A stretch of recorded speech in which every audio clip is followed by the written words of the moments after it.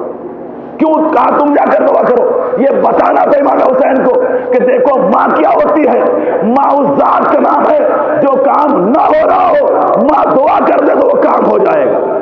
پہلے سمجھو تو ماں کی عظمت کیا ہے۔ اگر امام حسین دعا کر دیتے تو پھر نار نہ ہو جاتا، لیکن کیا کہا علی اکبر، اے ام لیلا تم جا کر دعا کرو، میں نے اپنے جد رسول اللہ سے سنا ہے ماں کی دعا بیٹے کے حق میں بہت جلدی قبول ہوتی ہے، ماں کی دعا بیٹے کے حق میں بہت جلدی قبول ہوتی ہے۔ تو عزیزو اسے کہتے ہیں ماں۔ اور ماں کی دوسری صفت، اللہ کی صفت، آپ ہر شب جمعہ کو حدیثی کی تو دعائے کمیل پڑھتے ہیں، دعائے کمیل میں خدا کی ایک صفت بیان ہوئی، یا سری الرضا، اے سب سے پہلے راضی ہو جانے والے، یا سری الرضا، اے سب سے پہلے، سب سے دیر میں خفا ہونے والے، سب سے پہلے راضی ہو جانے والے۔ یہی صفت ماں کی ہے جو سب سے بعد میں خفا ہوتی ہے، سب سے پہلے راضی ہوتی ہے۔ لیکن اس ماں کے اندر اللہ نے کہتے نا محبت جتنی ماں سے انسان کرتا ہے اور ماں اپنے بیٹے سے کرتی ہے، دنیا میں کوئی اتنی محبت نہیں کر سکتا۔ اور یہ محبت کیا ہے؟ اللہ ہم سے کتنی محبت کرتا ہے اس کا اندازہ لگانا تو ماں کی محبت سے لگائیے۔ اللہ ہم سے کتنی محبت کرتا ہے؟ کہا اللہ نے محبت کا ایک قطرہ ماں کے پاس رکھا ہے۔ غور کریے گا، اللہ جتنے اپنے بندوں سے محبت کرتا ہے اس محبت کا ایک قطرہ ماں کے دامن میں گرایا تھا۔ غور کریے گا، اس محبت کا ایک قطرہ ماں کے دامن میں گرایا ہے تو اس کا اثر کیا ہے؟ بچی گھر میں پیدا ہوتی ہے تو غور کریے گا، یہ حساسی جملات آپ کو کتابوں میں نہ ملیں گا۔ محبت کا اللہ جو ہم سے محبت کرتا اس کا ایک قطرہ اللہ نے ماں کی آگوش میں ڈالا ہے، اس کا اثر کیا ہے؟ ماں اسے کہتے ہیں جو اپنے سینے سے لگائے۔ ماں اپنے سینے سے انسان کو دور نہیں کرتی ہے، اپنے سینے سے لگاتی ہے۔ اس کا ایک قطرہ ڈالا تو آپ نے اثرات دیکھے ہوں گے،